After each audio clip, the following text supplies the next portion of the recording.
That time of the week again. I'm so excited. Team of the week for week two. Oh, that game just got me.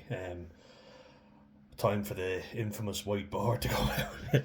I apologise. This yoke has served me well, but it's on its last legs. It's running out.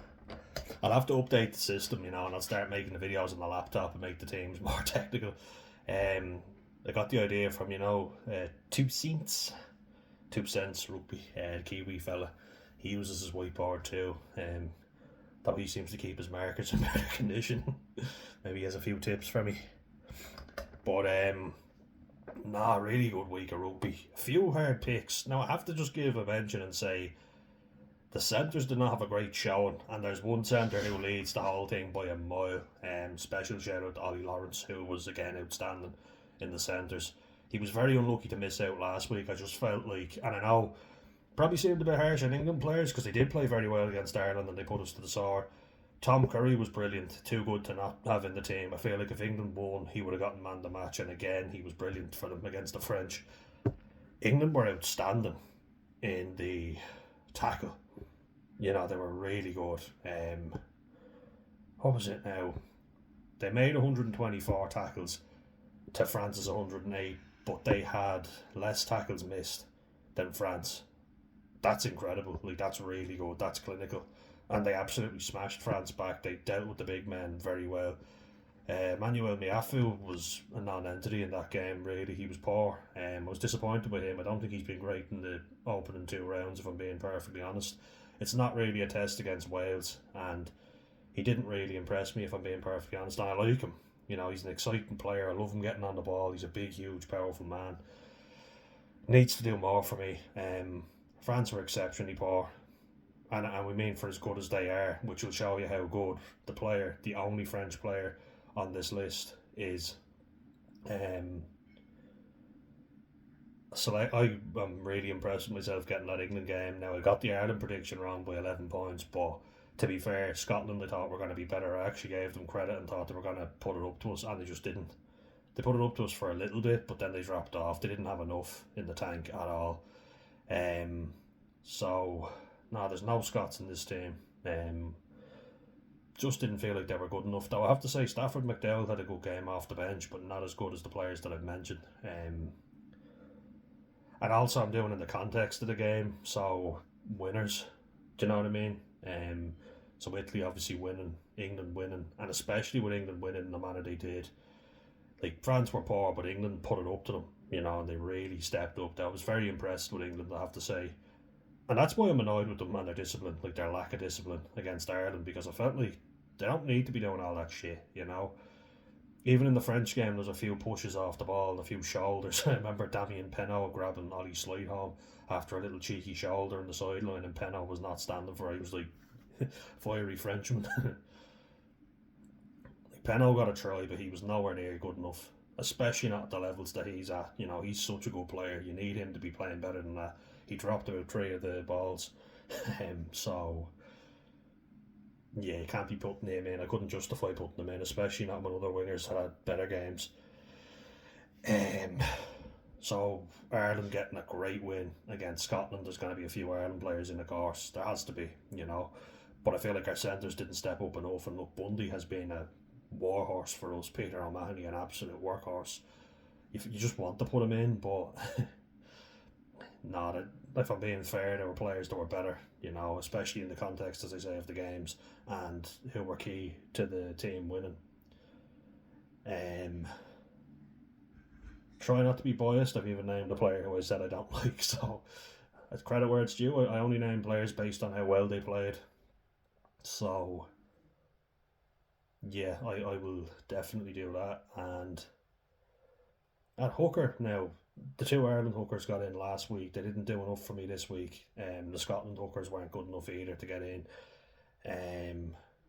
Piotr Movaka, given how good he can be and how good Marchand can be, I was disappointed incredibly with France overall. Dupont was very poor, and that's something you never say. Thomas Ramos was poor, and that's something you never say. France were poor, and that's something you never say. I called it. I had a feeling England had what it took to beat them, and I was right. they put in a massive shift. They really dug deep for that game. Um, they had to, it was a real challenge for them. Nobody, I think, gave them a hope except for me. But they did well. Fair play to them. And as I say, I'm absolutely delighted. I was wrong about the Ireland game, and they won by more than I thought. Both things like happened. Ireland were better than I thought they were going to be in most of the game. They dropped off now, but that happens in games. You have your moments where you drop off. That's fair. Scotland also had moments, but I expected Scotland to be much better than they were. They were quite poor. Apart from the two tries they got, they didn't show much. Ireland had them. Ireland basically just hit the man, put him on the ground, fanned out, and Scotland hadn't got enough to break them down. It was so easy to defend against them, and that's the thing. Like with England, they've got the size to suck in a lot of players and then space in behind, and they kick, put you under pressure. The French have the same. And the thing with the French is, as poor as they were, whenever they break and open unstructured rugby, they are so lethal. They're really good. They look like they could rip any team apart.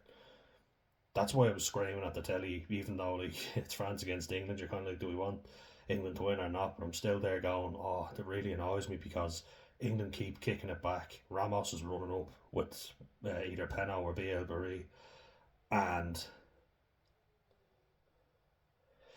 he's putting them into space or he's kicking in behind, and those wingers are sprinting in behind. They're getting England on the back foot. It was easy to rip England apart, and actually their tackle success was quite good. It's just the speed of the French back three that is impressive.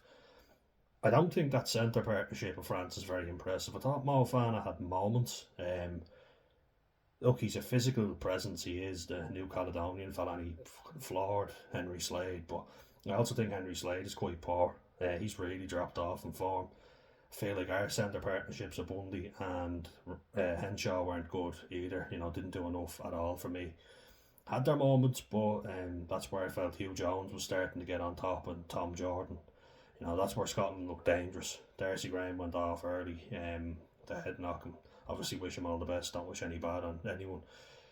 I have to say, very unimpressed with the fly halves in general for the fly half selection. So, for me, it was between Marcus Smith and Finn Russell going into this tournament, and I said my opinion would change based on the Six Nations, and boy has it.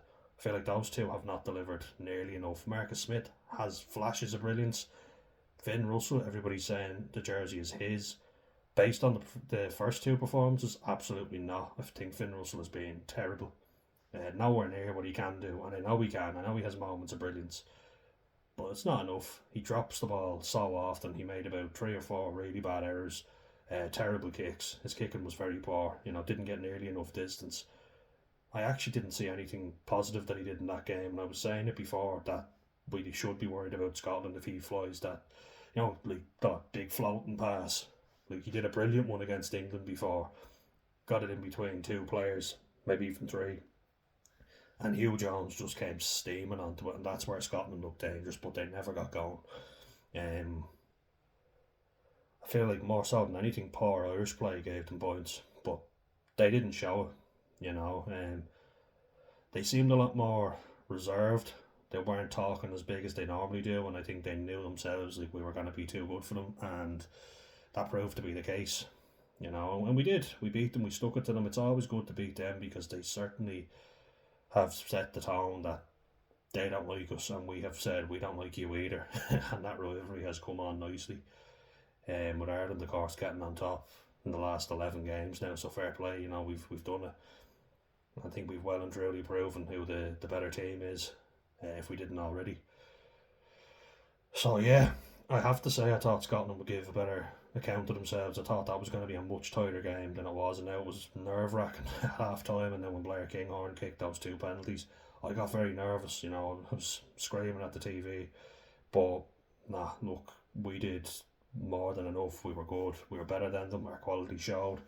Gibson Park did very well, but he doesn't make the list today because there are better players. I feel like he didn't have his most influential game and was actually poor in parts, so he doesn't make the list today, but he still always does okay. He's always there or thereabouts, so he did okay, but not enough to warrant put them into the team. The man beside him, on the other hand, Prendergast, I didn't think anyone would overtake Finn Smith. And I'm going to show you it right now because before I ruin it at all for you. So, just want to say I feel like the Italian front row are a bit unlucky to miss out, like the whole front row, but there were better players for me, and Andrew Porter maintains his place. 16 tackles at over like 64 minutes, I think it was. He charged down Ben White. He is everywhere. You know, I can't tell you how difficult it is to play his position, to do the fundamentals of it right, but also to get so much involvement and have so much of an influence. He is brilliant. Keep saying it, but we're going to need him. We cannot afford to have him injured. We do. We are fucked because the calibre of player coming in is just not good enough. Keane Healy, way past his best, got beaten in the scrum by Will Hurd, who Scotland looked like they didn't want to put on. But Ferguson got a knock in the 68 minutes, so had to come off. Will Hurd got destroyed by Andrew Porter as soon as he came on, and then when Healy was on, he lost the scrum, and that conceded the yards for us. You know, he's just not up to it. He got driven back in a tackle. He looked exhausted, and he was only on the pitch for 5 minutes. Like, he's simply not able to play anymore. He looks wrecked. You know, he's not able for it. Not his fault. We need to get new players in ASAP. He's gotten his cap breaker. You know, he's at 136 caps now, I believe, which is great. Look, it is, but you've gotten your record now. We need to get more players in and not just holding on to him. Like, you think back to Warren Gatland being petty and not allowing Adam Jones to get the 100 caps, only 5 away, like, and then we've been overly generous with Keane Healy when we have to put somebody else in. I feel we really do. We're going to need someone for the French game. We're going to be tested in the pack. It's just a given. So we got to have players there, you know.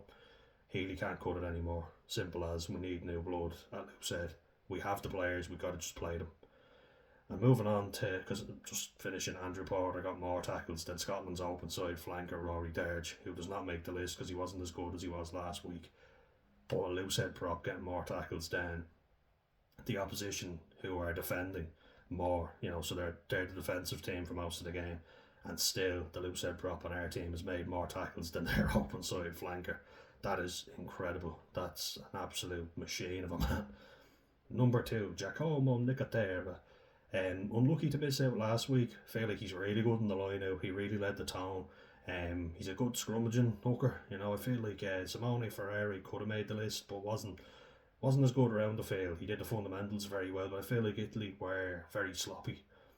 You know, they could have won that game a lot more comfortably than what they did, and I feel like the favourites tag shook them a little. They used to be in the underdogs so often that being favourites is uncomfortable, you know, and it happens. It really does.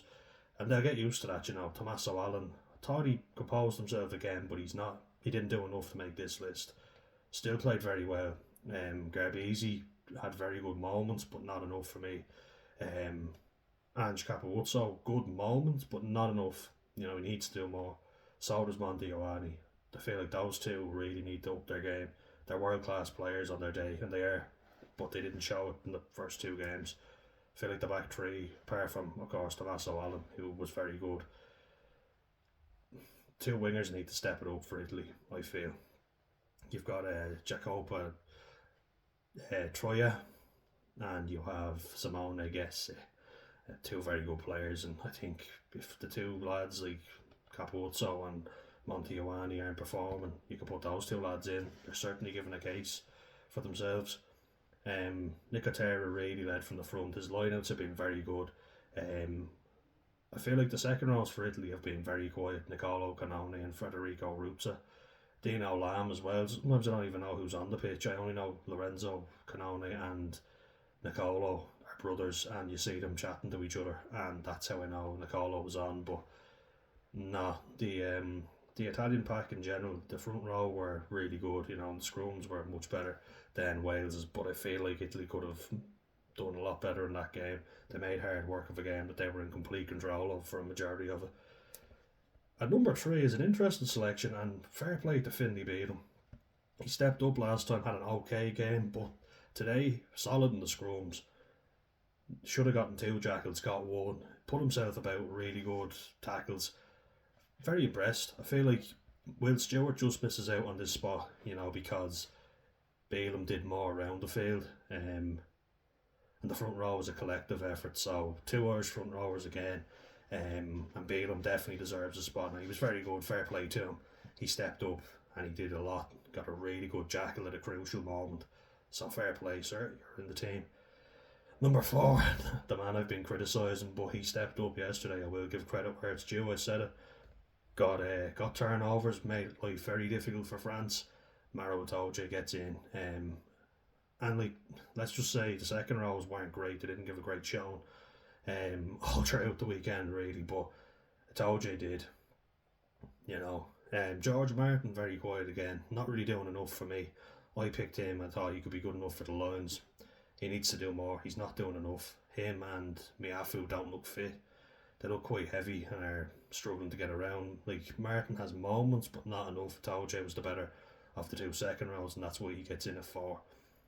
At 5 is Tigey. He was getting in, disrupting the ball. He didn't necessarily get jackal turnovers, but he got choke tackles. And when the maul formed, he was so good at getting in there and disrupting.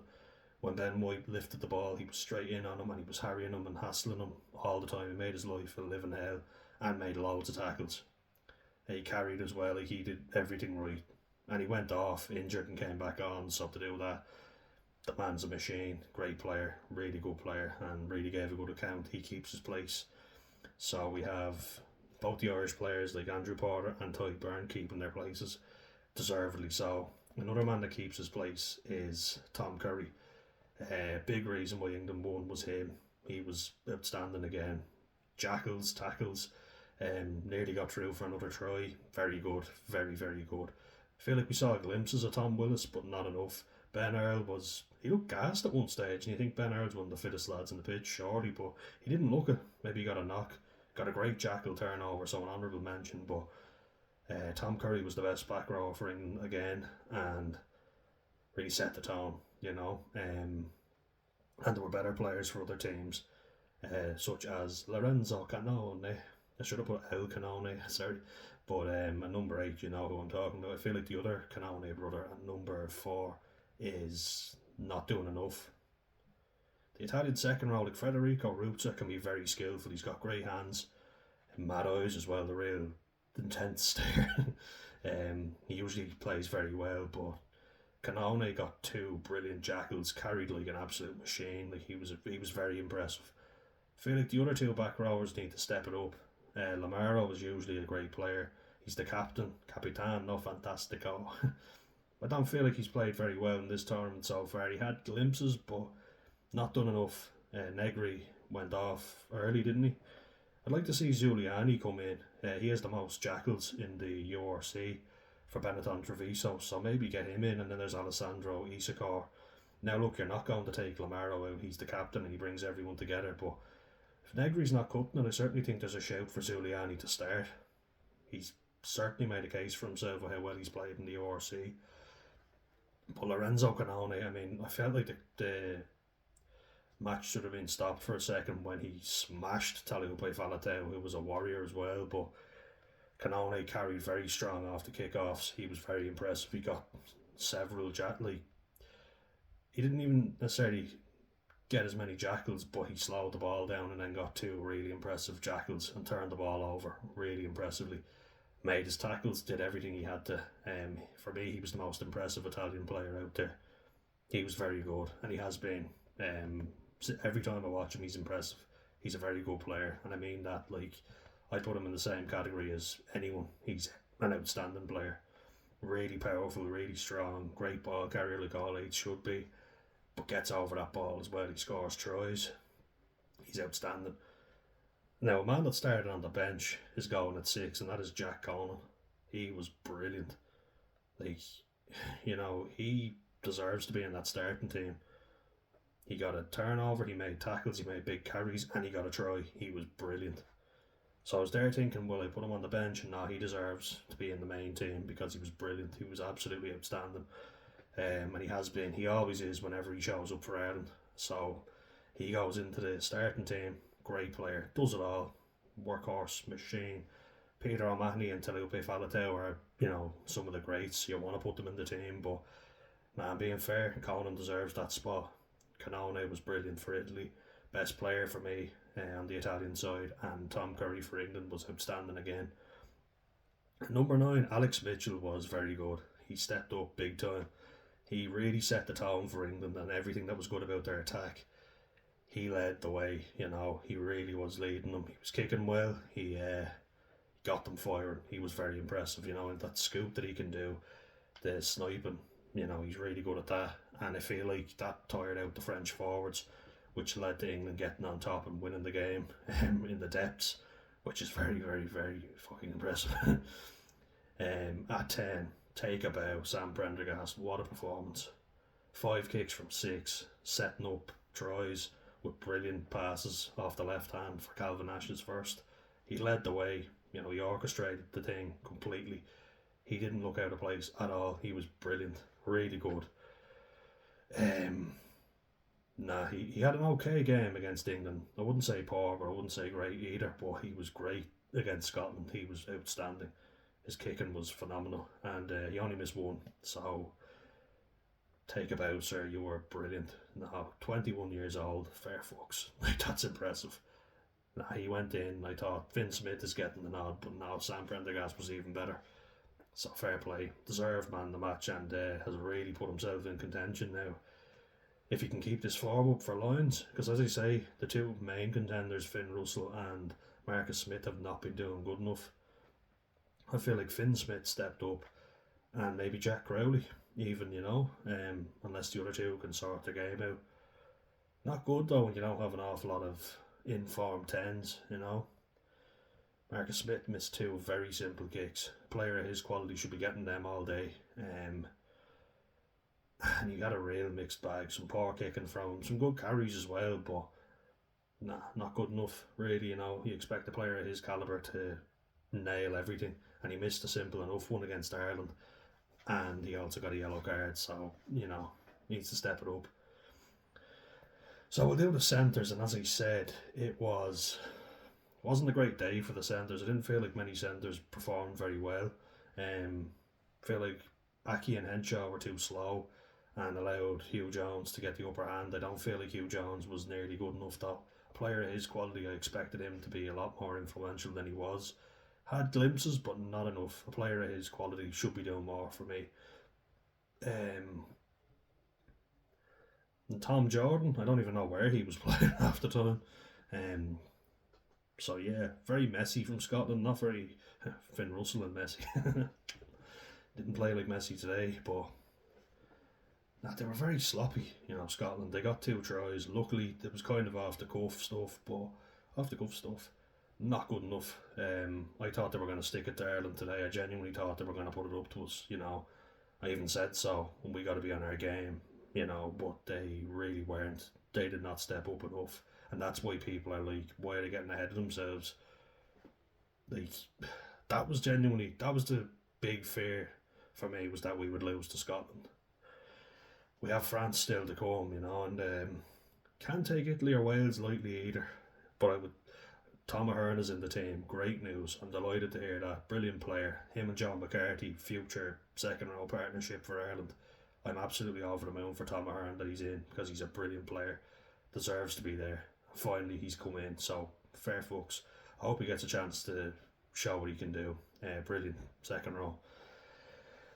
But on to the centres. And we've got Tommaso Menoncello. Some good carries, good jackal turnover, powerful in defence for the most part, some big tackles. I don't feel like he was excellent, but I feel like the quality at centres, apart from Ollie Lawrence, who was at 13, I'll talk about him now in a second, I feel like the quality of centres was not very good. Yoram Moefana with a few big carries did alright. Barassi was a passenger in that game, did not do an awful lot. The French back three just attacked, counter-attacked. That was how France did it, and they looked dangerous every time they did. But they dropped so many balls, and if they didn't drop them, they would have punished England even more. Just Henry Slade, no, I didn't think he was great. I don't feel like he's been great for a while. I feel like when you had Manu Tuolangi in the team, he made Slade look better than he was. But just not doing enough. Maybe it's his confidence or whatever, but he's dropped off an awful lot for me. Menoncello did enough, had some big moments, not necessarily world class, but did enough. Brex wasn't as good, very quiet. I feel like a lot of the Italians played much better last week than they did in that game. And I feel that's because Brex is better at defending than he is at attacking. He's more of a defensive 13 with big shots. But it wasn't bad, just didn't do an awful lot. Menoncello is more of an attacking player. Got a jackal turnover and big tackles. So did enough, but standard wasn't great this week for 12s. Stafford McDowell maybe, but he wasn't on long enough, and overall didn't do enough to overtake Menoncello, who definitely played better this week and is a smashing player, on his day. So on to Ollie Lawrence, a try, great carrying, always does very well, key player for England and is really coming into his own.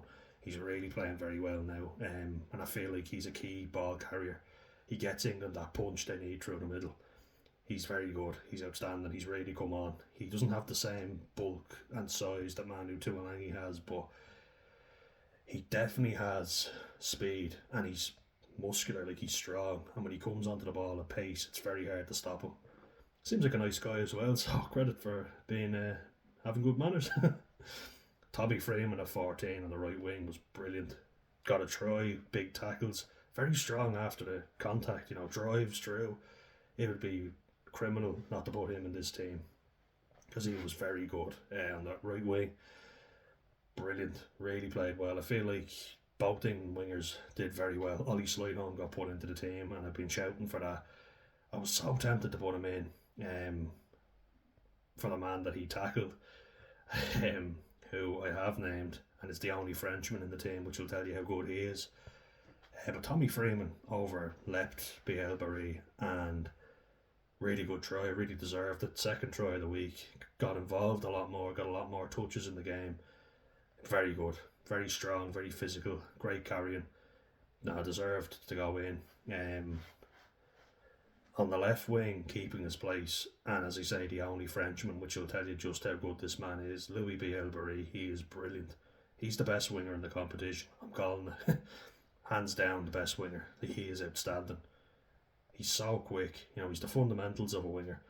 And I think it was a really good move by Steve Borthwick not picking Freddie Stewart, because if Gibson Park can step Stewart like that, Bielbarri will be past him before he even realises it. He's like lightning. Like and where Nemani Nadolo and John Oloma would run through you, Bielbarri will be around you. You'll feel like he's gone through you because where did he go? He's that quick. Which shows you just how quick Ollie Slideholm is. And he was brilliant, but I feel like given how poor France were at finishing, Bielbarri, put France in the lead and he was very good. And he set up Damien Penaud's try. So 2 tries and 1 assist. You're getting in the team like you have to. And Penaud wasn't at his best. Penaud could play a lot better than that. He's world class, Damien Penaud, so expect a lot better from him. But Louis Bielbarri is world class and has been and deserves to be on this list again. He's outstanding. Such a great player. If you kick the ball in behind and give him any sort of run or jump on you, he is going to get that ball. He will win every foot race. He's so quick. Outstanding. And I think he might finish top try scorer even if France don't win it. And deservedly so. He is so good. And he comes off the wing at the right time. He reads it very well. His attacking sense and knowledge is very good. And I wouldn't blame him too much for that try for Freeman. Freeman's a bigger, stronger and taller man. He just got the leap on him. Was more physical in the air, took it like a GA player, and very good try and very deserved for Tommy Freeman, who comes into the list, rightly so. At fullback, I'm just picking 3 wingers because James Law was excellent last week and was so unlucky not to get in, but Louis Bielbarri was that good. And then obviously Tomo Ramos and Tommaso Allen both playing a fullback but kicking. Had to put one of them in at fullback and then 1 at 10. How good they were. Prendergast being as great as he was this week deserves to make the list. James Lowe goes in at 15 because 3 assists last week. Very unlucky to miss out. But again, solid under the high ball. Physical, great carries and got a deserved try. He has to make this list. It would be a travesty if he didn't. His kicking has gotten a lot better. He's putting it out. He's listening to me. But when we look weak in attack, he makes us look good. He carries so well and just gets us out of pickles. And he catches like a GA player. So we're claiming him even more. He's definitely earned his keep for sure, and very good from him. Fair play to him. Deserves to make this list, and I have to get him in, whatever way I could. So I'm putting him in a fullback, and he has played fullback before. I've saw him. I saw him for the Maori All Blacks and for the Chiefs when he played in New Zealand, and he was very good at fullback because it was great boot as well. Deserves to make it. I'm lucky not to make last week's list, but as I say, Thomas Ramos kicking brilliantly, being key to the French win, really leading the tone. The back three for France deserved to be on the list, but they didn't this week. Tommaso Allen, brilliant last week. Not bad this week, but some sloppy moments, and definitely missed a few key kicks and conversions that he should have gotten, and penalties, which is why he's not in this list. And obviously Tommy Freeman deserves to be there. Very good performance, and BL Barry as well. Elliot Daly came on and got the final try, so fair play to him. Didn't know he still had anything in the tank, but fair fucks, did very well. So moving on to the bench, Luke Cowan-Dickey, because wasn't necessarily outstanding, but he did very well in the scrums, and his line out, the throwing was pretty solid. So deserves to make the list. And as I say, it wasn't a great weekend for the hookers, so that's a weird sentence to say, isn't it? But we're talking about rugby. He was fundamentally good, did all the basic stuff, and having not played particularly well against Ireland, I feel like he upped his game. And the England pack stood up to France, so sorry, one second. Fair play to him. Definitely the front row were very good for England, but Andrew Porter did even better. The fundamentals and an absolute masterclass. Nicotera, solid for Italy. Got them really good dominance against France and has been solid, and was unlucky not to make the list last week. And then Finney Bealham getting the jackals, making his tackles, and then holding the scrum, doing very well. Had to make the list, in fairness. So Cowan-Dickey for being fundamentally good and doing the basics. Finn Baxter. Sorry, I know that's a bit gammy looking, but I had to rub a lot of shit out. But Finn Baxter, he lost one scrum, but then straight after that, he won two. George-Henri Coulombe, just like he gets popped up so often as a tight head, it's a coach killer. You really can't be doing that. I would bring Rabbi Slimani in. Coulombe gives you a good bit around the field, in fairness, but he's poor in the set piece. I see him get popped up every time. And I thought he has the size on Finn Baxter. Will he be able to cope with Coulombe? And he did.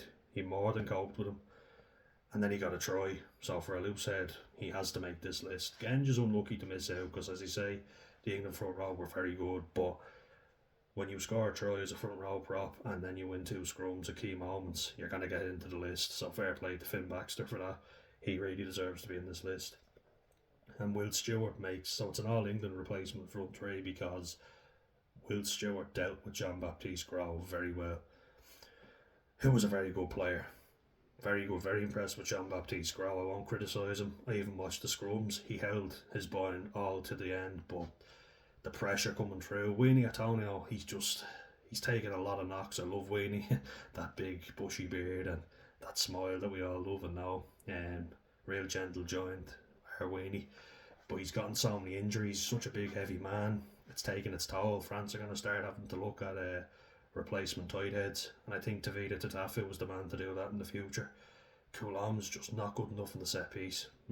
He's very good at the open field play and the loose play, but you got to have your fundamentals, which means the scrum. He's a weakness in the scrum and a liability. Tomoiti Williams absolutely destroyed him when France played New Zealand, which is amazing to consider that France beat New Zealand because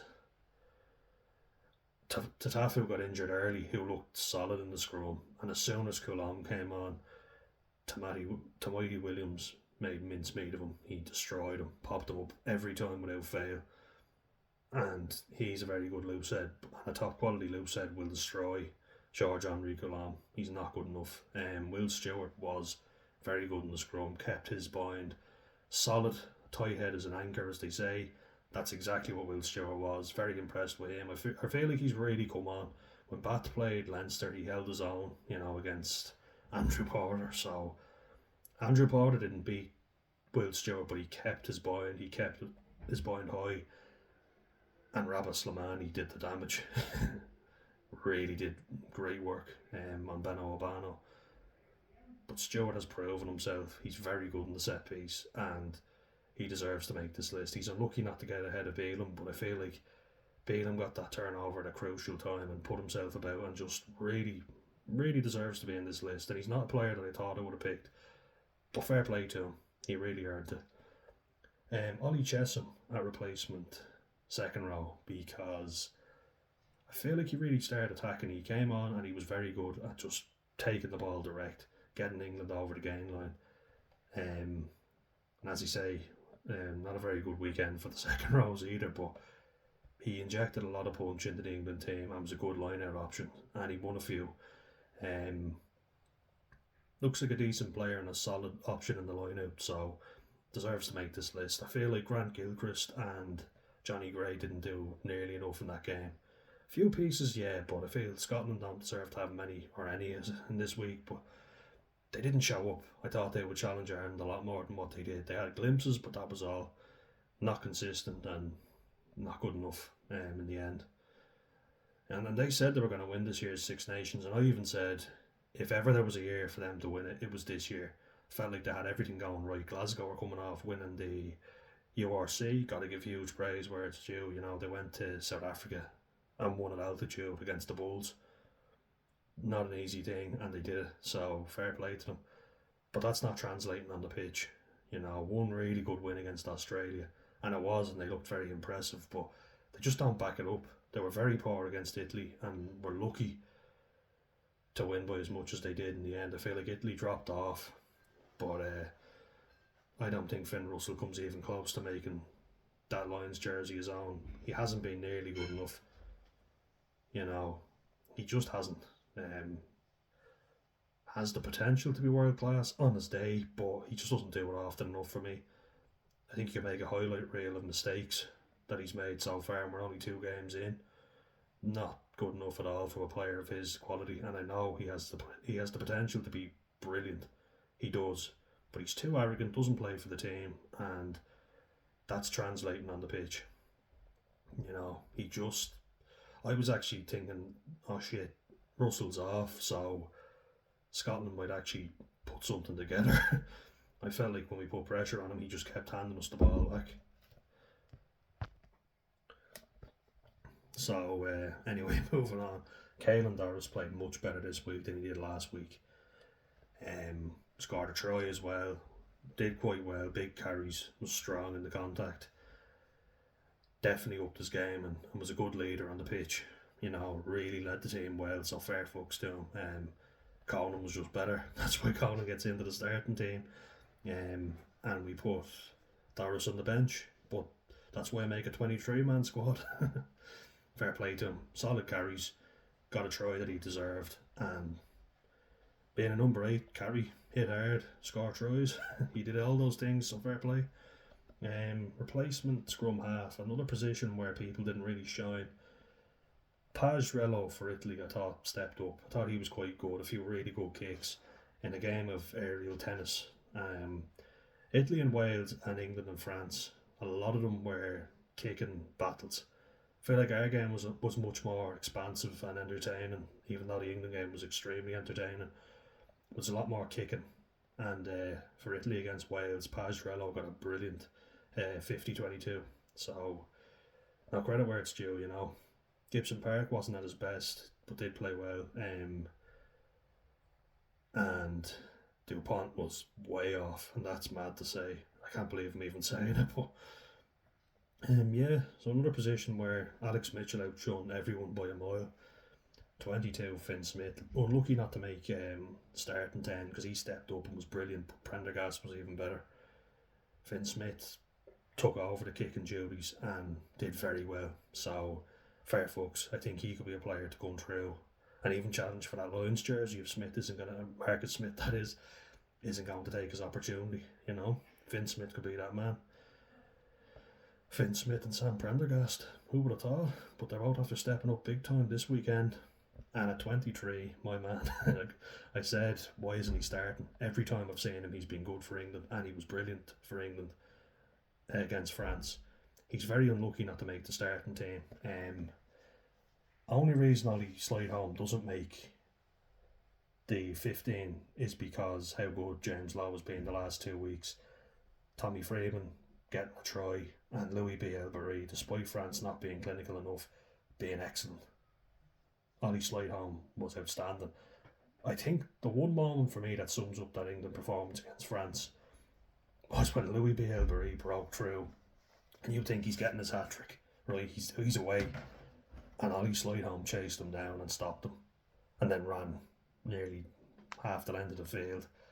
Incredible work rate, incredible attitude. Very unlucky not to make it into the starting 15. He was so close. If he got a try, I think he's in. Because if he got a try, I couldn't justify leaving him out. But B. Elbery getting 2 tries and an assist, and nearly getting more, looking dangerous every time he got the ball. And Tommy Freeman also playing very well. Really good carries from him. And James Lowe just being James Lowe, being excellent. Nah, it was tough this week, I have to say. Not as clear cut as last week, but let me know what you think, guys.